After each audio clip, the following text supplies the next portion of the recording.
And today's sponsor is Reconciled. Reconcile invoices your clients, pays your bills, and delivers clear and accurate financial reports every month automatically. Ready to streamline your financials and prepare your business for the next big step? Visit reconcile.com today. Also sponsored by www.smallbizacquisitions.com. Are you dreaming of acquiring your first U.S.-based small business but don't know where to start?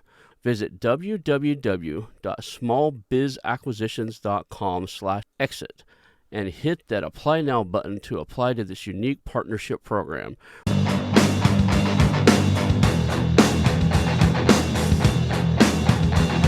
Hello and welcome to the How to Exit podcast, where we introduce you to a world of small to medium business acquisitions and mergers.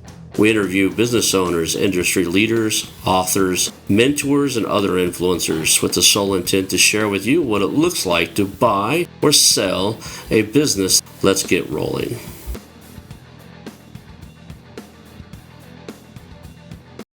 And now a moment for our sponsors. I want to highly recommend you get Acquisition Aficionado magazine. Every month, Acquisition Aficionado magazine brings you tactics for business buying and selling you won't find anywhere else. Learn firsthand from industry leaders who share their success stories, featuring in-depth interviews and stories from leading figures in the business acquisition industry. This multi-platform mobile magazine speaks to acquisition entrepreneurs wherever they are in the journey. And I want you to visit acquisitionaficionado.com today. And welcome to the How to Exit podcast. Today I'm here with Laurie Barkman. She's been on the show before, but she's got this cool thing out now. We want to chat again about what you've done in the last year or so since we chatted last time. I appreciate you being here today. Thank you for being on the show, Laurie. Oh, Ron, it's awesome. You have a great podcast. You do so much wonderful content. Thanks so much for having me back. Yeah, it's funny as I dialed it back a little bit for the summer. I was doing 2 shows a week, and I was like, for the summer, the kids are off and stuff. They're like, "Dad, can I have more time?" So now we're only doing 1 show a week for right now, but probably have to spin it back up. I just got a lot of people in the queue wanting to be on, and we'll probably do 2 shows a week. Popular guy. I enjoy this part of it. It's like pretty much accomplished what I originally set out for, like building my skill set and stuff. But then I realized I like doing it so much. I'll probably keep this one going. As a matter of fact, I got a little side project going on the side I'm playing with. It's fun too, like a little second pod, but it's nothing to do with mergers and acquisitions. It's just a fun project.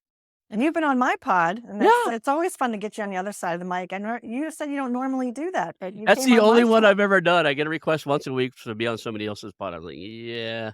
And mainly just because I considered myself such a newbie when you asked me. But I just got asked again yesterday. And I was like, it would be 4 or 5 weeks out before I even consider it because I'm booked that far ahead of time with my calendar is just like crazy right now. But good stuff. I'm evaluating businesses to buy and stuff like that too. So let's go back, remind anybody who hadn't heard the first show, because it's been a year or so. Give us your origin story, kind of how did you get into this space? And then we're going to jump right into the knowledge you have that you poured into your book and your new release and everything. So that'll be fun. I'm the business transition Sherpa, and that didn't happen overnight. That's on my own journey, and it began when I was the CEO of a privately held company. I was the part of a long-term succession plan. I was running one of the divisions of a third generation privately held firm here in Pittsburgh. And my goal was to be with this company till I retired, be there 20 plus years. And lo and behold, it was a 3-year journey because we were acquired by a very large global company. And as one of the executives, I was part of the M&A process, saw it up close, and of course, involved in the acquisition integration, and found myself on the other side of that coin, on the other side of every integration. Sometimes things start to get chopped up a bit. And that's what happened with me. And I joined a private equity firm for about a year, got some experience on the other side of the deal table, and realized I really liked it. I've always worked close with entrepreneurs, either in startups, as a corporate entrepreneur, even in big companies. I was somebody who was always looking for growth, looking for new ideas, how to maximize value. And eventually in my career, found myself learning more and more about exit planning. And my interest was on the value creation side. How do we grow our companies so that someday someone else is going to want to acquire it from us? And that's really how I got started in all this. I would say it's about 3-4 years ago. But the M&A journey for me started in 2015. So I've been kind of a deal junkie, looking at this from both sides of the coin and really enjoy it. I really love working with business owners. The business transition Sherpa today, what does that mean? It's really a journey that we're on. And as owners, we're working so hard to create value and how do we capitalize on that? So I work with owners pre M&A from value creation to letting go. And on the transaction side, I'm a certified mergers and acquisitions advisor, and that's the deal side of it. Whether it's buy side on the growth, we're either doing organic growth or acquisitive growth. And I work with clients on the buy side, but certainly on the sell side, from getting ready to letting go. So awesome. So you've got to experience both sides of the table. You've been on the side of working for a company that got acquired. You've been on the PE firm on the acquiring side. Now you've been in the advising side for a while. You got your own show. You talk to people like I do all day. Every day you have conversations with people in this space. What do you know now? Like, what do you know now that you wish you'd have known like the day one, like in the early stages? There's some things you just kind of that just don't hit you in the beginning that kind of you develop over time. Man, if that would have been useful to know when I first started this. There's so many things. Yeah, the show is called Succession Stories. It's a Mhm. wonderful opportunity to hear stories and then connect the dots. I've always tried to be a dot connector, a builder. And so, what I've learned along the way is that it really is about beginning with the end in mind. And I guess I've inherently always thought that way. It's not necessarily easy to do.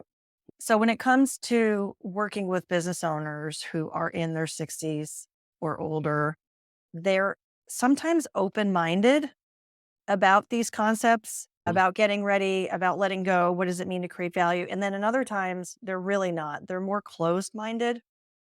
So I think one of the main things here is there's a psychology to working with business owners in exit planning and as a mergers and acquisitions advisor. And I would like to think that I probably have more EQ than the average M&A advisor. I can't prove that one way or the Yeah. other, but I do find myself often talking with owners about the practical, of course, right? The numbers and the financial, but it's also the emotional. I just was texting and talking on the phone last night with a client. We were in the car and my husband said, "Oh my gosh, is that your client again?" And I said, "Yeah, it's okay. It's okay." And so he heard one side of the conversation, but I was very calm. She was kind of like spinning up in her head. Mhm. She was starting to get excited. She hadn't eaten all day. She was working on the financials. She was working on something she didn't want to be working on. And she was getting agitated. And then she was starting to take it out on me. But I didn't react in the way you thought I might, right? I'm not going to react back. It's not ping pong. I Right. needed to walk her down from the emotion and get her back to, okay, take a break, go eat dinner, go outside. It'll be okay. We'll talk tomorrow. So there's just one small example in the big picture. This is a very emotional thing.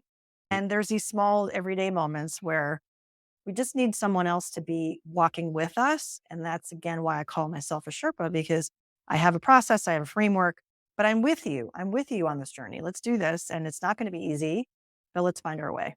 You call it succession stories, right? I've watched some of them, but I don't know for sure here.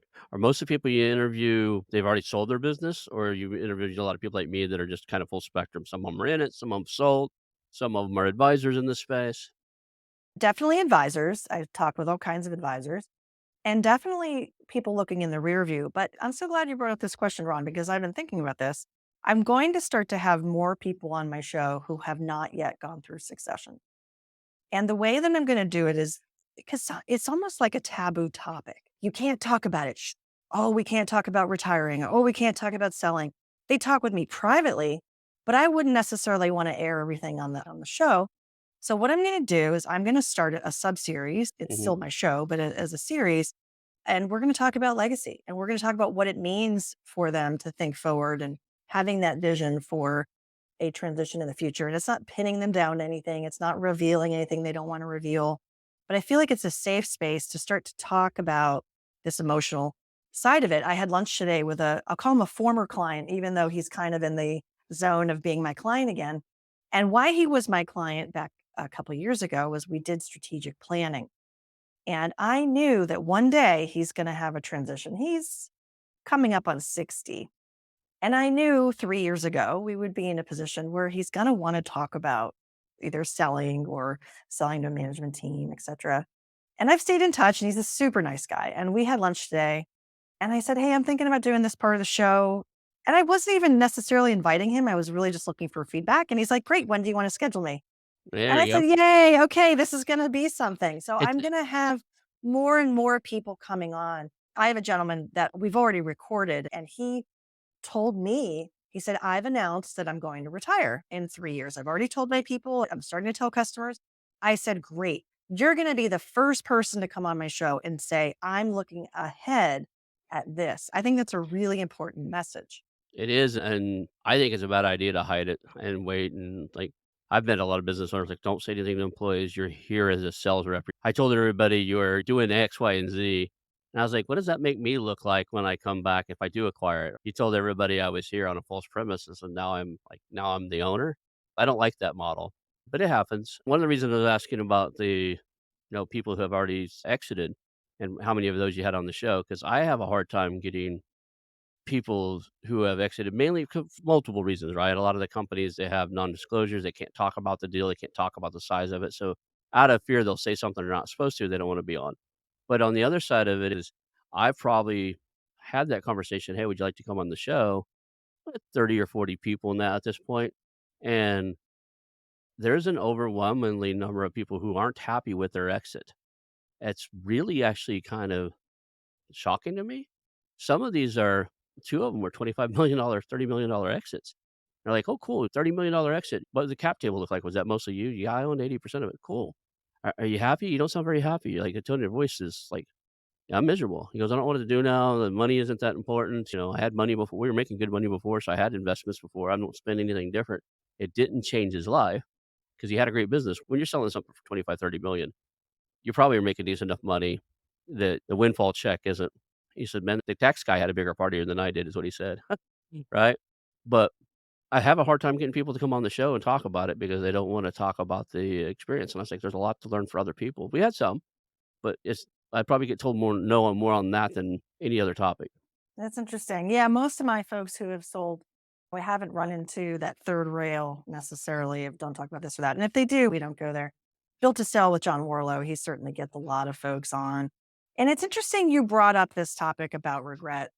I just did a presentation on this. It's fresh in my mind. And there's certainly a lot of psychology and everything around regrets. And there's some great books. Burlingham, excuse me, has written a book about it. And I think Daniel Pink has a book out about regret. And it boils down when it comes to business owners. There's also a statistic from the Exit Planning Institute. You might have seen this, Ron, that they did a survey a couple of years ago, or probably several years ago at this point, that 75% of business owners 1 year after the sale express regret, while only 5% are happy with their net proceeds. It's a pretty big spread. And we can have regrets about many things. We can regret the financial terms. We can regret how things went with our employees. We can regret what it means for us and our identity. And I think for many people, and it's not just selling the business, but identity is so critical. It's our mission, it's our purpose. And if we're the founder or we're part of the family business and we haven't planned what this transition is going to look like for us, it's really difficult. And I have a feeling that much regret comes from the identity separation. People are floundering. They had prestige, they had a standing in the community, and there was one gentleman who came on my show, fourth generation family business. His brother was the CEO and he was not a key executive. So he did not participate necessarily in the financial benefit of the sale. But the family business had a consumer product. You could go down an aisle in the supermarket, you could Mhm. find it. It was bleach, like it's a bleach product. And he said after the sale, he couldn't even walk down that supermarket aisle anymore. He just couldn't stand to see that product. It hurt him too much. He gave the examples of, yeah, we would sponsor the baseball team and our name was on the t-shirts and it gave him a standing and he was really proud of it. And then when the family business sold and became part of a big corporation, just wasn't the same for him. And he definitely went into a depression. So I don't know that that's regret per se. I think it's again tied to what roles do we have outside of work? Who do we spend time with? our tightest relationships because of work? And if the answer is yes, you're going to feel a massive separation, not only from the day to day work and feeling like you're productive, but then also socially. And that can put you into a withdrawal. You really miss it. I get it, and, whether you're selling for a multi-million-dollar business or you're selling your parents' business because it was left to you, and it doesn't take long for you to tie your identity to it, right? Especially, I mean, a lot of people are like, "Well, my identity is not really tied to this. I've been running it for 4 years. It was my dad's business. Not what I wanted to do. I never wanted to be an XYZ, but somebody had to step up and run it, and now is the time to do what we gotta do." There's still some of this identity tied to it because of that family. I like that you brought that up, that this guy he wasn't the CEO, but it still impacted him. And to negate the conversation of that impact because he doesn't think it's gonna bug him or she doesn't think it's gonna bug her, I don't think that's necessarily true. Yeah. There's so much planning that goes around a business transition. That's why I wrote this book, The Yeah. Business Transition Handbook. And I start the chapters with the goal setting and Mm. talking about a transition mindset. And I can be in a room with 20 CEOs and ask a couple of questions, and I can already then tell, are they negative, positive? How do they feel about change? How do they feel about this potential thing? Just by asking them, okay, if I say the word transition, what comes to mind? And in my book, I have this whole list of words, and I want you to circle them. And then I want you to kind of think about it. Or what's the connotation? Is that positive, neutral, or negative? And if they're more negative, are you really going to want to participate in this? No, you're not. You're not going to do it because you're going to feel like there's a pebble in your shoe. It's horrible. You don't want to do it. If you're more neutral to positive, yeah, you'll probably participate. And guess what? You'll probably have a better outcome. And we do see that correlation with some results. And also, if you think about it from a business owner standpoint, when a business is in crisis, the owner's got a health issue, there was a death of an owner, a divorce or dissolution of a partnership, a disaster like COVID, right? With things out of our control. If a company went to sell when they're in crisis mode, what's going to happen? There's going to be a discount. Folks like yourself are like, yay, discount. Yeah. But from the seller's standpoint, that's a challenge. And then on the positive side, if there's positive reasons why you want to sell the company, like we're really growing and we want to continue to show this growth and we don't want to go on the other side of the curve. We want to grow while the getting's good. That's a positive thing, right? And you can understand, yeah, that might yield a premium. So there's this middle zone. I think the middle zone is a big watch out. So what would be a middle zone? Well, middle zone could be retiring. Why do you want to leave? I want to retire. Is that neutral? Probably. Is it going to have a big effect on your company value one way or another? Maybe, maybe not. Probably more neutral. But if we start to be complacent, if we said, well, I'm retiring in 10 years, I'm not going to invest in a computer system that needs to be out. I'm running Windows XP from 2001. Oh, Well, I don't want to spend the money to upgrade my computer systems. Or my website's really old and I'm just going to ignore it. Or my guys are so loyal and they're all around my age. And oh, isn't that nice? But yet we're all going to retire at the same time. That starts to become a complacency. What happens if we mhm. take our foot off the gas with our customers, with our processes, with our people? It could go one way or the other. So that's the watch out zone is what's your mindset on transition? And then what does that mean as you run your business, as you start to get towards this proverbial finish line?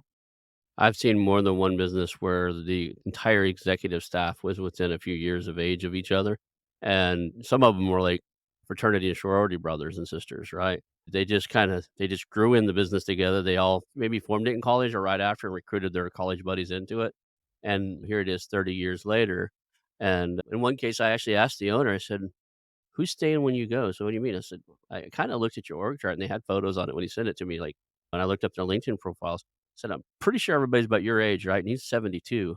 And, he said, "Well, yeah." I said, "How many of those people are telling you you should be retiring right now?" And I think it was 4 out of his top 5 executives. When I got to the point where I talked to him, like, "Oh, yeah, we've been trying to get him to retire for years. We're leaving shortly after he is." I was like, "That's a real problem for you." Like, no, I'm instantly not interested. And anybody that does the due diligence enough to learn this, you're gonna have a problem. And it's a problem that takes a year or 2 to solve because you can't just bring somebody off the street and deem them an executive of when you're taking your entire executive team, 4 out of 5 well, 5 out of 6 if you count the CEO, 5 out of 6 leaders out of the company. And the 6th one was one of the executives' son. he was in his 40s or something, and when I talked to him, I don't think he was positive he was staying. Like, he was there everybody was there out of loyalty to the owner. Which is really valuable when you're in growth mode and building value. But then when you're looking to transition, it's a risk. Oh, yeah, it's absolutely a risk. You brought up the book and you started kinda giving us an outline. Let's talk about what's in the book. Let's talk about why did you put it together? What's in there for people to take a look at? Yeah, the Business Transition Handbook is about avoiding succession pitfalls and creating valuable exit options. So each chapter is a pitfall to avoid. I was writing the book and I stopped myself midway. So the process took me quite a while. I had the fortunate situation where I had a good body of work to start with. I was using my show as an inspiration for stories. And when you have over 100 episodes and over 100 transcripts, oh my goodness, that's a lot of content. And originally, I thought this is going to be a book where I'll have stories. It'll all be about stories. And then as I started to write, I'm like, oh, I don't like this. It's too much. So instead, I pivoted a bit and I tried to put myself in the seat of the reader. And I thought, well, what pain points do they have? And when it comes to pain points, what are the most common ones? And I was drawing from my experience and I was drawing from my clients and I was drawing from the show. And I came up with about 10 to 12 of them. And Mhm. those eventually became the chapters. So each chapter essentially is a pitfall to avoid. So when you dive into the chapter, of course, there's content and education. I'm trying to share some knowledge, but I wanted to make it actionable. You're not going to read this book and be done in 5 minutes. I want you to really go through this book. You dog ear it, you write in it.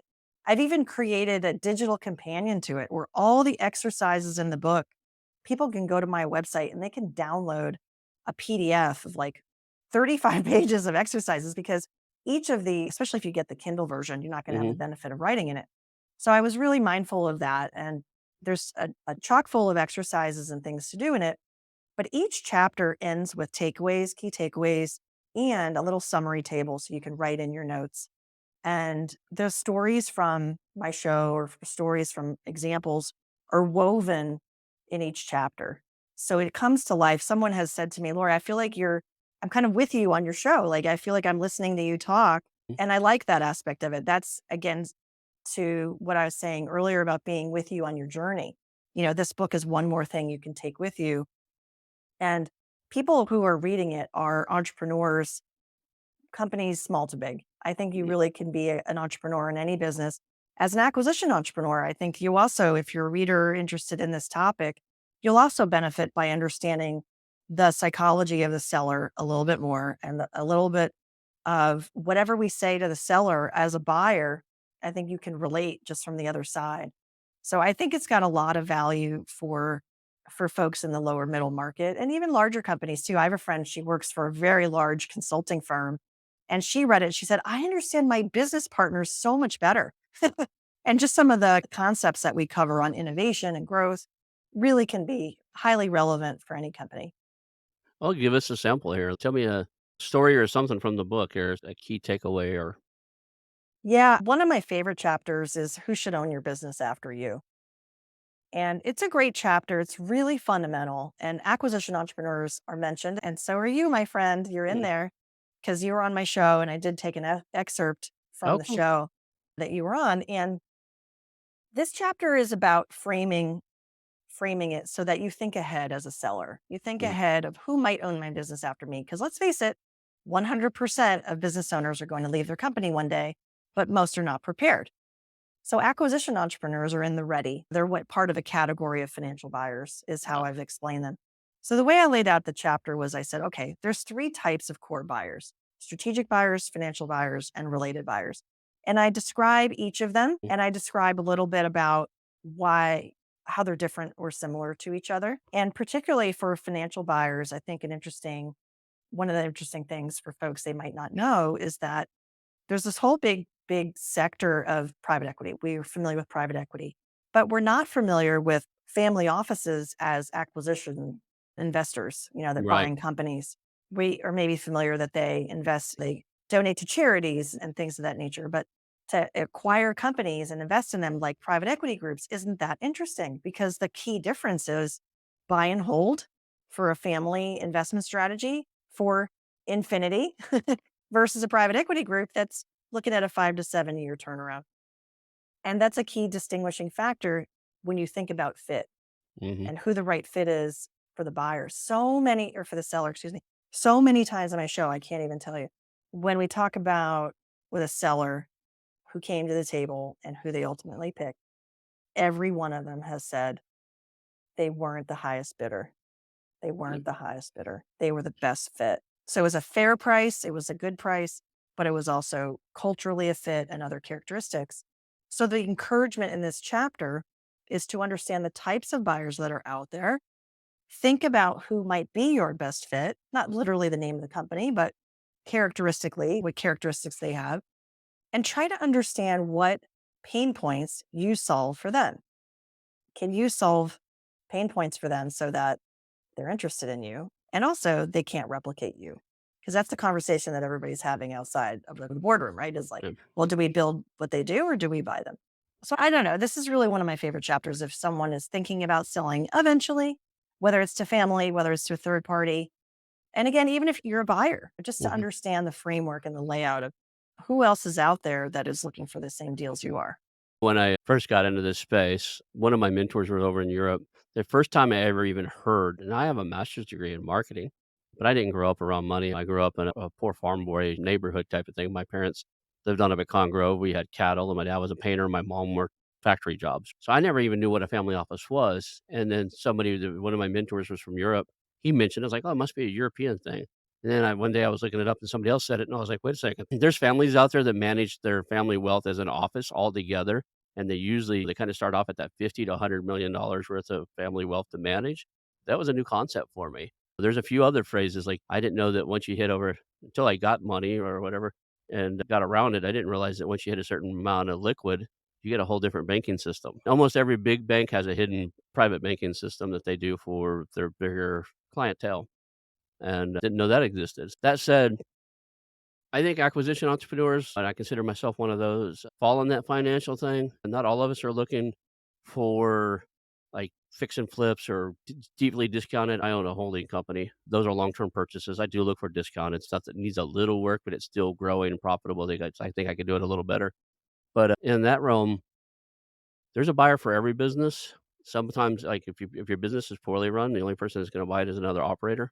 I don't know what class you put that in. I think you had a name for it there, but if you're a heat and air guy, you don't have anything in systems and stuff, all you have is a client list and you've been doing it for 25 years, probably only gonna be able to sell that to another heat and air guy who wants to expand his client list. Yeah, and we also talk about that is recognizing what your assets are. In a manufacturing company that has inventory and machinery, we can look around and say, yeah, okay, we see all of our assets. But in a digital business or a business that, like a great example you mentioned of the customer database, there's assets we create that are intangible and they do have value. And the beautiful dance we do to try to find the market, bring the market together of the buyers and sellers is who really sees the value of what you have to present. I spoke with an attorney yesterday on my podcast, and she helps business owners protect their assets. The Mhm. conversation we had was a lot of times people go to an attorney when it's too late. There's an issue, we got to have a lawsuit, blah, blah, versus I've created these assets. I want to protect these assets and grow these assets so that one day I can monetize them. And some examples would include, like you mentioned, our customer database. It could be our trade secrets and know how, which might be our processes of how we do something. It could be a trademark or patent, something that is protected, but it's also our contracts. There's Yeah. inherent value in that. So one of the aspects in the book is to take an inventory of what you have. And not only is it attractive to a potential buyer, yes or no, but is it transferable? One of the statuses we might have as a business owner might be from the Small Business Administration, a minority or veteran, LBGTQ plus. You can get women owned business. You can get small business owner statuses that are very particular to who you are as the owner, right? Well, how transferable is that? And if your business is tied, if revenues of your business are tied to that status, again, think about who might own your business after you. If 50% or more of of just making this up, if 50% or more of my revenue as a woman owned business came, let's say, from government contracts because of that status, if the new owner didn't have it, they would look at your forecast and say, yeah, that's not going to work for us, right? Therefore, the price is different. All of the financials are going to be different if we own it. And therefore, the price is half of what you think it's going to be. That's the mindfulness I want people to have when it comes to, and that's an extreme example, but it happens. And to be mindful of for your assets, how attractive are they to a potential buyer? And then how transferable are they? And today's sponsor is Reconciled. Are you an entrepreneur or business owner thinking about your exit strategy? Or maybe you've just landed a business through acquisition and the books just aren't the way you need them to be. Let me tell you about Reconciled, your dedicated partner for industry leading virtual bookkeeping and accounting services. Reconciled pairs you with skilled professionals who empower you to grow your business and prepare it for success, whether that's your exit or taking that new acquisition to top performance. Imagine having high level financial management without expanding your team. From bookkeeping to CFO services, tax advisory, and even fully outsourced accounting, Reconciled has got you covered. They help you make the best business decisions, keeping your end goal in mind. And the best part? Reconciled understands acquisitions, as they have acquired 3 accounting firms in the past 3 years, and their founder, Michael Lee, mentors others in searching for acquisition, raising capital, or trying to aggressively scale. Reconcile invoices your clients, pays your bills, and delivers clear and accurate financial reports every month automatically. Ready to streamline your financials and prepare your business for the next big step? Visit reconcile.com today and let them get your books in order. Reconciled, making bookkeeping a breeze. That's reconciled.com. Also sponsored by www.smallbizacquisitions.com. Are you dreaming of acquiring your first US based small business but don't know where to start? Well, we've got the perfect solution for you, Small Biz Acquisitions.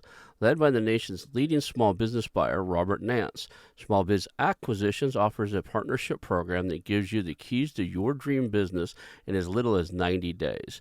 Imagine having expert one on one guidance, personalized mentorship, and even financial support from proof of funds to help with that daunting down payment. Yes, you heard that right. As a partner, they'll help you overcome the financial barriers so you can focus on what really matters, buying your first small business. If that's not enough, you'll have access to their team after the acquisition for continued support. So what are you waiting for? Take the first step towards small business ownership today. Visit www.smallbizacquisitions.com/exit and hit that apply now button to apply to this unique partnership program. Remember, your dream business is as little as 90 days away, and don't miss the golden opportunity. Robert only takes 5 new partners each month. Apply now. And you brought up a great one. Some of those programs, I qualify for some of them, right? Disabled veteran. I actually have a Cherokee card. There's a lot of different things. I probably qualify for some of them. Certainly not the female one, the typical white guy here. But I have enough of those that it's important. But you also got to know that some of that preferential treatment has a timeline, right? We talked to a marketing agency where she was just lost because she was a women-owned business. She sounds like she'd get preferential treatment. She sold marketing and web design stuff to government agencies. And I think it's either 3 years or 7 years is all that preferential treatment's allowed. And then she just has to bid like everybody else. And she never adapted to learning how to win those without her special treatment. She was just losing business after business because she couldn't compete in that realm. She never learned how, right? And she's wanting to sell it to us, and like we don't know how, and not a female-owned business, and without changing the name of the LLC and coming up with new EINs, we couldn't requalify to be refresh that cycle. So we'd had would have been too disruptive to even do. I get that. So let's go to the next one here. But we were talking about minority-owned businesses, different preferential treatments, how that transfers over. The other side of all that transfers over is those relationships, right? You talk about in your book on how to foster somebody else in the company to take over those relationships and get that ready so that there's a safe pair of hands in-house that any buyer can use, or what's your thought process on that? Because I run into that a lot, where the owner's just too tied into everything that's going on. Yeah, absolutely. If we can have a business that can thrive without us, that's going to just start us on the right path. Mm, One of the check ins is on the sales process. Are we, as the owner, the primary face? Are we the brand? Are we the rainmaker from a sales standpoint? And maybe we don't have a sales process and you're kind of duct taping it together, which is like a double whammy. So if you have a sales process, yay, celebrate that, but get other people involved. If you're in a sales meeting with a client and you're the owner and you're the only one from your company, stop, right? Just don't do that. You've got to see yourself as an enabler of others into the sales process. This gentleman I mentioned earlier, the client, very small team, like Mhm. very small team, 4 people. And he was the rainmaker.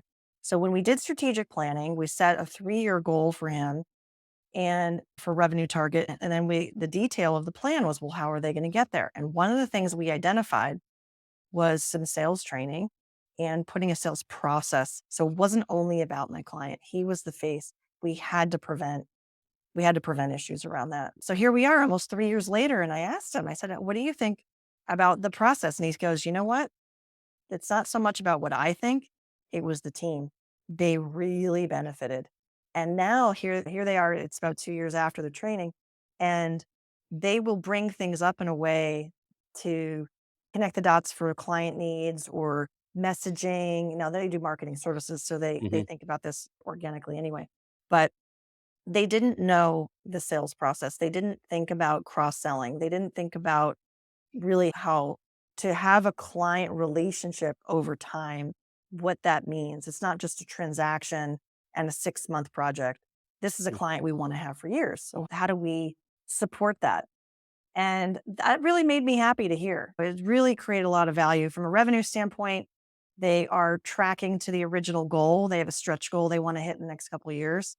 But it was really satisfying to know that here's the same client who in a couple of years he's going to sell, and he is on this trajectory now of what we had set for his course. And that's a good message for everyone, which is really a core message of the book, which is when time is on your side, you have more ability to create options. You have more time to close a gap in value if there is one. And when we're out of time, we're out of options. So when I first got into this space, I found something I thought I was interested in, and I'm not gonna call them out here because I don't think NDAs ever expire, so I'm not gonna call them out. But I thought I was interested, and they were just a little chaotic, and I'm okay with that a little bit. But one of the things I convinced him to do is because he was the sales guy. I said, "Find yourself a rock star sales guy, and it'll be fun for you at first. Because like, set up little competitions. You sell, they sell. You sell, they sell. And then find a second guy and make your lead sales guy train him." And then he goes, "I can outperform both of them." I said, "Good. Set the thing. Those 2 sell, you sell." Right? And then at some point, quit selling, like, start dialing it back. You got 3 guys. I said, The worst case scenario is your business grows." And it was a very sales oriented type of thing that he was doing. I reached back out to him about 4 or 5 months ago to see how it was going because still kinda interested, and if it's performing better, I might be more interested. And he's like, "Well, I'm not selling it. I'm having a blast." He goes, like, "I go on 4 vacations a year now." One of the sales guys is kind of really stepping up the role. It almost could be the CEO. And that's one of the cool things with this. If you like, especially you as an advisor, if you walk these people through this, they may end up with something on the other end they don't have to necessarily retire out of right away, right? It's up, it's proficient, it's running well. And unless I need the money for retirement, you can. I always joke around and say passive income's a myth, but I don't think the 4-hour work week's a myth. I think if you built a company right, you could go in as the advisor or the board of directors, meet with your CEO, meet with your general manager, whatever you want to give the title of him, and step away from it and actually have it run better than what it was with you there. Yeah, you can for sure. I think that's a very individualistic type of decision. You mentioned the 4-hour work week, Tim Ferriss, and he had Mm, a supplements company, yet he still sold it. And one of the things that I quote from his experience is heavy is the head that wears the crown. Even though he got the business to run without him very successfully, it was always weighing on him, mhm. and he talks about that as being one of the primary reasons why he chose to sell. So it just depends on the threshold of where we want to have our mind share. You might not physically be in the business, but your mind is. And so Yeah. if it weighs on you like that, then it might be time to move on. Yeah, there's always gonna be a time to move on, right? I totally agree with that. But, it's like, I always kinda make the same analogy of, like, you got a used car, time to get a new car, I'm gonna go trade it in, but I want my best trade-in value, so I'm gonna go have it detailed, and I'm gonna have that little nick in the window fixed, and next thing you're driving it around for a couple days before you trade it in, you're like, "This isn't so bad. Why do I wanna trade it in?" Right? It's nice, it's clean, it runs great, all the little quirks that you thought, and you end up keeping the car longer.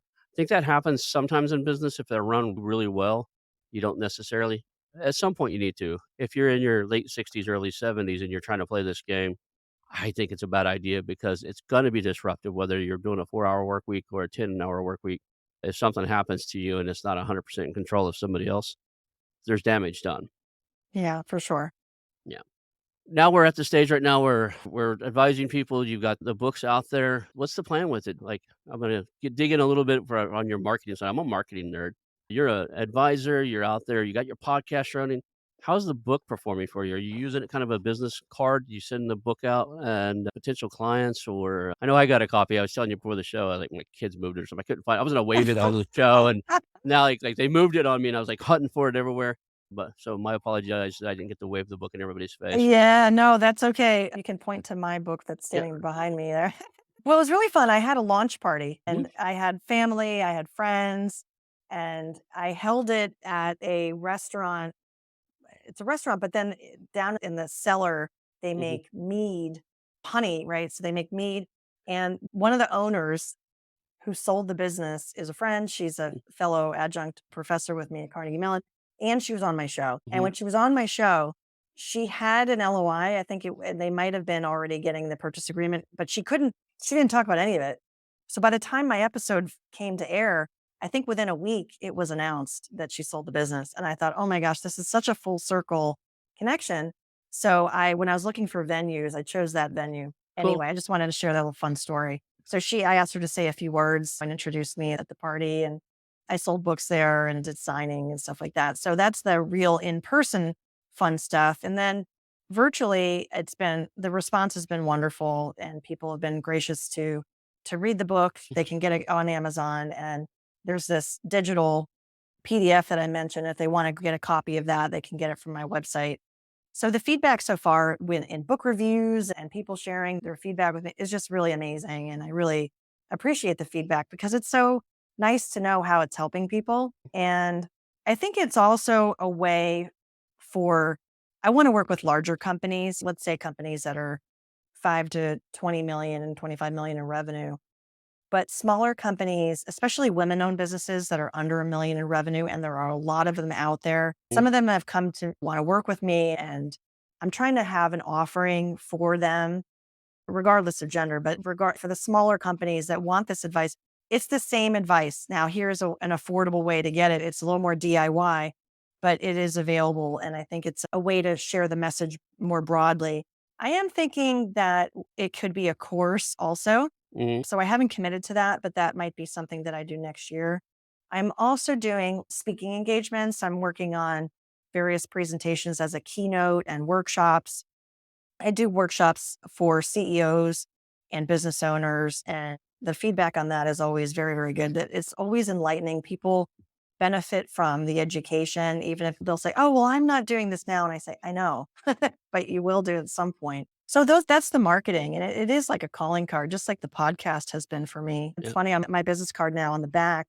I have a picture of the my icon from the show, and I have a picture of the book and 2 QR codes for each. So if you want to check out the show, you want to check out the book, and it makes it easy to connect with me. And I do think that it's an interesting way that have evolved as marketers. I've been a marketer for 25 plus years. And in the evolution as an entrepreneur marketer, that we are marketing ourselves and our service and how we benefit, right? And there's so many more tools available and there's an infinite number of possibilities. So one of the things that I always have to check in on is like not driving myself crazy to say, oh, I should do that or I should do that, I should do that. And just be okay with what I am doing, Mhm. own it and do it really well. And if it's not working, then try something else. And so I've been trying to get better at that and not feeling almost like a guilt, like a FOMO. It's like a marketing FOMO, like, oh, Yeah. I should do that too. It's like Uh, I was gonna ask you, like, do you have anybody that wants to be coaches underneath you? Because then you could do like, "Look, I'll bring in 3 coaches, they'll handle everything that's under the 25 million. I have a system, I have a process, I know how I want it to go. These coaches will take care of you, and then you get to focus on the bigger guys that need individualistic attention." I like that idea a lot. I haven't initiated that yet, but maybe here people are listening and they want to talk with me about that. I'd be open to it. I do have a framework and a process and Mhm. a platform that I'm licensing, and people can get trained on that platform as well. And it could be that could be a really good partnership. So now it's a really cool idea. That'd be a cool way to do like, I did it in the real estate world. There's certain things I wanted to do, and everything else I kinda knew who was there, so I would help them. They knew they could call me any given time and ask me questions, but when they got one of the deals I did, they just forwarded it to me, so we got a lot of referrals that way.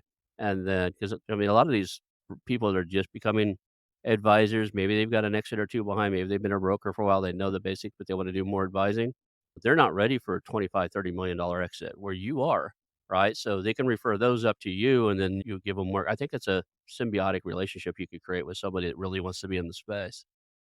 Yeah. Yeah. I love that. Cool. I'm gonna go back to my marketing nerdness here. What's next for you as far as you're speaking, you got the book out there, you got the coaching thing. Are you just still like you got the podcast? Are people like buying the book and they wanting to come on the show? Because I'm seriously looking maybe putting a book out in the next year or two. Broader, broader concept, but I already have the title pick for it. But Yeah, I think that writing a book is a very serious endeavor in the sense that it takes a lot of time. And I'm the kind of person that, from a quality standpoint, if I don't mhm, think it's good quality, I'm not putting it out there. So that's why I had right, to stop and rewrite and the whole thing. So if you're going to write a book, I'm definitely going to encourage you. You've got a lot of great stories and a lot of things to share with your audience. And I am happy to talk offline about book writing. I'm going to give a plug for a company that I'm working with called Book Thinkers. yep, And you're a marketing nerd, so you'll like these guys. So as a podcaster and as an author now, there's these communities, right? You join these communities. So when I became a podcaster, it was like, wow, it just the door open to the connections you make from podcaster to podcaster. So what I'm trying to do as a podcaster is I certainly enjoy the craft, right? It's a medium. I'm enjoying it. I like storytelling. I love asking questions. It fits me. And what I'm trying to get better at with the show is having be a conduit more tight with business development. It has been. I have had mhm, literally have clients that have called me up. I've been listening to your show for years, blah, blah, blah. Now I want to be a client. That has happened. And that's mhm, pretty cool. Right. And there's an ROI, boom, done. At some point, then what's the get? Right. There's got to be some of that. And one of the things I've been thinking about is the guesting strategy. And that's why I want to have more business owners who come on who are future thinking. And I think that'll be a great way to not only showcase some of my clients who I've worked with, but also potential people that I might want to work with at some point. I've always, from day one with the show, had collaboration partners, right? Financial planners and accounting firms and law firms.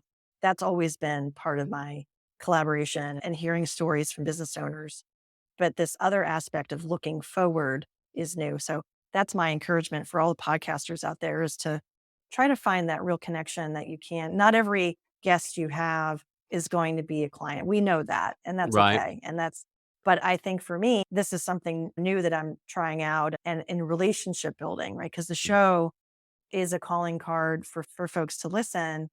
How can we use this content to create a relationship with each other? Like mhm, you and I now, this is our third conversation, right? right. Because you were on my show and I'm now on your show twice. I think if I came to the Redwoods and found you in California, you and I could hang out and have a beer. Yeah, there would We be would a be friends yeah. because we've been talking for 3 hours. Yeah, we would know each other, like, you see that's one thing I've just now getting to the point of I'm sure you got to the point of this too at some point where you're usually if it's somewhere business related, like I'm at a conference or something like that, or I even if I go down, give myself away. I was playing poker, and the poker place is right by one of the colleges, and one of the guys playing poker beside me was a professional ball player, but he's doing a business degree, and he looked over at me and goes, "You look really familiar. Do you have a podcast?" I was like, "Yeah." He goes, "Man, I watch your stuff. I'm gonna buy a business as soon as I say he's a pro ball player, professional baseball player, but there's different tiers, right? Like, he's not in the San Francisco Giants or whatever, but he was in, like, a levels 2 or 3 below that, but he gets paid to play baseball. But, yeah, you get noticed out in the street a little bit, it's kinda fun. In business conferences, it's a lot more. Like, if I go to something or if I show up at a networking thing, a business networking thing, BNI or one of those things, and I'm kinda visiting something, people know who I am sometimes, so that's fun. But what I'm doing, and I'm just gonna share this with you because it might be helpful to you, is I have a little campaign I run every once in a while called I Know a Guy, and I tell people all the time, if you get stuck in a deal, right? If you're working on mergers and acquisition, you're trying to buy a business, sell a business, grow through acquisition, and something's in your way, don't let that happen, man. After interviewing 160 people, I probably know a guy. So reach out to me, tell me what you're dealing with, tell me what you're trying to, what the roadblock is, what you're trying to get past. And if I can make a referral for you, I will. In full 100% disclosure, I ask everybody that's been on the show, do you pay for referrals? A lot of times I give referrals to people who don't pay. It's just I always try to send people to the best possible referral, whether they pay me or not. But I'm also a little bit of a capitalist. So if you got a referral program and it's available, I'll use it. But that said, I think I'll make more money and this year and next year on the podcast anyway than I will ever from my sponsors and anything from all those referrals by probably 5x. That's awesome. Yeah, no, that's a great idea. It's clever and it adds value. Like, I know people that raise capital, I know people brokers and advisors, I know lawyers really can't do that very often. Most states have state laws that say a lawyer can't pay a referral fee to anybody that's not an attorney and not on the case, but most of the other ones can. SBA lenders, I got SBA lenders that'll give me between 1 or 2% of the entire loan. Like, that's a heck of a referral. Just keeping that database and knowing really who, and it helps me when I interview people, like, at the end of the interview, I was like, "Would I really send anybody there?" 'Cause some people I don't. Not you, I would definitely would. Oh, well, But thanks. some people are like, "Yeah, I don't great know. information. Yeah. Do they know enough to entertain us for an hour? Yeah. Do they know enough that I'm gonna let somebody do a multi-million-dollar transaction? Uncertain." I don't know if I've had any, like, I've never, maybe one where I'm like, "Yeah, not." But there's been a lot of uncertainty, like, I'm not there yet. Yeah, no, I get that. Yeah, and I think referrals are really powerful. My clients, I tell them, look, my Rolodex is your Rolodex. And if I make a recommendation, they usually go for it. When you become a trusted advisor, they trust the Yep, other people you trust, right? right. And, it works, right? I'm a big blue ocean person. I really believe that people need help occasionally, they get stuck and they're afraid to ask for help, so if you've got the gumption or the moxie to say, "Hey, man, I'm stuck over here, I need some help." I don't care if I know you or not. A lot of people think that's another thing about these podcasts is really cool. People that do introduce themselves to you, they think they talk to you like they've known you forever and you just met them. But I had one kid, he actually sent me this message and it was kind of a, I've jokingly call it a fanboy message, but, he's like, "I know you're never gonna call me, but my number is this. I'm in college. I've watched 100 and something hours of your show. I'm making all the way through." Like, this kid spent 100 hours of his life listening to me speak to random people, advisors and brokers and brilliant people in the world, but he spent 100 hours of his life. I just dialed the phone. I dialed him right then and there. It's like, "Hey, man, this is Ron." He's like, "It's like talking to a celebrity." I was like, "Yeah, not really. I'm just an average Joe." And now he's going to our networking things. He's already on a business track in college, but he's meeting up with these guys and learning this space and hanging out at the things that we set up for people to hang out in. And I think he's going to make it. I think he's going to be in this space, and he's already talking about trying to take internships at PE firms and stuff. I was like, "Dude, that's a tough track, but you'll learn a lot, right?" You're talking 60, Yeah, 70-hour weeks on a lot of these guys. They really work their yeah, interns hard, but you're gonna learn an immense amount of stuff. yeah. That's really cool. It's fun when the audience reaches out. It's nice to know who's listening. Cool. Let's circle back around the book here. The book's out there. Who's the perfect, like, who is the book written for? So if somebody's out there thinking, "Is this a book for me to read?" Who's it written for and who's it perfect for? And then I know any of us can read it and gain some knowledge from it, but, like, usually when you write something, you have a persona, like you're talking about in the chapter of built. So you talk about creating a business buyer persona, the outline of who's the ideal candidate to own your business. We call that a persona or a, what's the other word for it? There's another nickname for it. Who's the perfect person? Like, if you're doing X, Y, and Z, you really should buy the book and you should really call me. Yeah, you're a founder, you're an owner, either through founding or buying the Hmm. business, but you own the business and you're probably working in the business day to day. From a stage of life standpoint, are starting to think about your next transition or your transition in your entrepreneurial journey. So this is not necessarily a book for Hmm. startups, although I don't want to discourage a startup if they're reading it. They're going to get a lot of value out of it because they're in business building mode. So there's that. But I think for the intention is clearly for the seller. That said, a secondary audience would be people who are working in family businesses. Perhaps you are part of the family ownership structure, or if you are a next gen leader in an organization, I think this book will help give you an appreciation. And if you're a second in command at a privately held company, I think it'll also help you.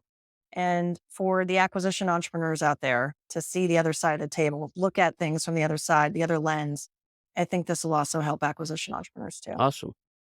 And if your mom or dad's trying to get you to be the second generation business owner and you don't want to do it, buy them the book as a gift. Yes. And jump to chapter Yeah, 12. yeah, there Yes. you go. I get a lot of that. I actually, that's one of the outreaches I get more often probably than the business owners. But the show is called How to Exit, but we talk about so many things. So I don't get as many business owners trying to exit to watch that I like. But I've got cold calls, like people hunt down my phone number, call me, go, "Hey, my dad's trying to leave this business to me. I don't want it. How do I sell it to him? Like, the day I get it, I want it sold." One of the guys like, I'm an MD. I got a medical thing, and my dad has this factory, and he wants me to drop out of. You're gonna make more money taking over my manufacturing company. He's like, "I just don't wanna do it." And I was like, working on getting him to sell it. He's not. He built it for me. Like, he's not going to sell it. He built it for me. So that was a fun conversation. But now I'll just say, hey, here's a book, here's a website, here's somebody to go talk to, and let's get this thing ready because it takes time. He's not going to take over that business and run it for 3 years. He probably wants to get somebody working on those steps right now. Yeah. That's why I put a chapter in there about that from a management team perspective and from family. Don't make assumptions. There's one of my clients that his second in command literally packed up with his wife and moved to Spain because she's from the EU Hmm. originally, and they could live anywhere in the EU. And 2 years ago, right around COVID, they moved to Spain and they're buying a house, and he's not moving back to the States. And my client thought that this might be a person to buy the business one day. But as soon as that happened, out the window. That's why we want to have options. Yeah, you want to have an option. You got to have contingency plans and contingency plans, right? That's right. That's right. Awesome. Well, tell us, how do you want people to reach out to you? Like, we know who the book's for. They can get it on. I've got it open right now on Amazon, so you can get it on Amazon. They can reach directly to you. So, what's the best way for people to reach out to you? The businesstransitionsherpa.com is my website, and the book is on there, the podcast, and some assessments. If people want to take a personal readiness assessment, they're more than welcome to do that. A lot of the themes we talked about today, they can take that and set up a call with me. We'll go through the results. They can also take a business readiness assessment. And if they put in some financials, they can even get an estimate of value, which is really cool That's really for no cost. Yeah, which is really cool. And so please do that. Please visit there and also connect with me on LinkedIn. Let me know you heard me on how to exit because Ron and I would love to know that. yeah. Yeah, and just reach out. You can set up time with me, book a time with me, and we talk about your goals. And I really encourage people to do that. This is like the second or third conversation we've had on behind a mic, and then I see a lot of the content you post, so I feel like I've talked to you a lot more. You really put out a lot of good information out there, and it's really helpful to the community. And I see all of small, medium businesses at a community. Some people just don't realize they're in it yet. But if you Yeah. own a company and you're doing, say, less than 10 to 25, depending on an industry, less than 25 million in some industries, but I'm talking valuation of selling. You're in this small, medium business community. Now, the trick is, do you want to get engaged with the rest of the members of the community and help move yourself forward or not? I appreciate you. I think if you don't have anything else to add, we'll just call that a show and tell people, reach out and get that book, read it. I'm going to find out what my kids do with my copy and finish it or get it on I just realized I can just put it on my Kindle. So I might just go straight for that. But I appreciate it, and we'll call that a show. All right. Thanks so much, Ron. I want to announce our new channel partners, the ITX Marketplace. Since 1998, ITX has created $5 billion in value by selling more than 225 IT businesses in 20 countries. ITX works exclusively with IT-enabled businesses generating between 5 million and 30 million who are ready to be sold, and M&A decision makers who are ready to buy. For over 25 years, ITX has developed industry knowledge that helps determine whether a seller is a good fit for their buyers before making the match. ITX Mergers and Acquisition Marketplace we have partnered with has a proprietary database of 50,000 plus global buyers seeking IT service firms, managed service providers, Microsoft service providers, software as a service platforms, and channel partners with Microsoft, Oracle, ServiceNow, and the Salesforce space. If you have an IT enabled business you're ready to sell, I want you to visit the itexchangenet.com/marketplace. How to exit. That link will be in the show notes. Visit them now.